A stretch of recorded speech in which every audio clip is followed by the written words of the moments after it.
The advice I would give would be, don't think about how to climb through the bureaucracy of your organization in those early years. Fall in love with your profession.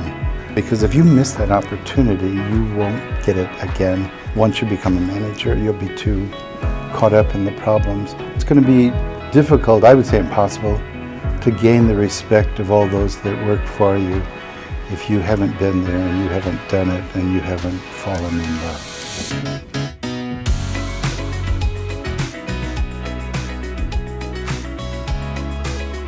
I think one of the pieces of advice that I would give anybody who starts out as they launch a career is there's a path that you've chosen right now, but there's a certain amount of open-mindedness that you have to have in order to be successful. I think that young people have just such a blank slate and sort of a first principles point of view to add value, and I think that that should be maintained. I think when you start your career, there's so many exciting things to consider, and I think focusing on certain things is really important. I would say there's 3 things I might recommend, right? Number 1 is find a mentor.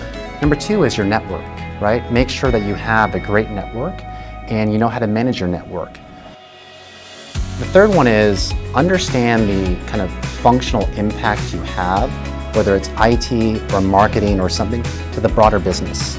And when you understand the business impact of what you do, you'll understand really what to do that matters. There's no attitude that you can hold that should say, oh, my job is X. And because that's not in my role, I'm not really willing to explore it. It's okay to have, interests and to be deeply interested, especially if you're technical, right? But there's a glass ceiling on those type of careers. And if you ever want to have the influence over an environment, you have to be able to start to go into all of those skills and all of those roles and responsibilities that you may not imagine yourself in right now.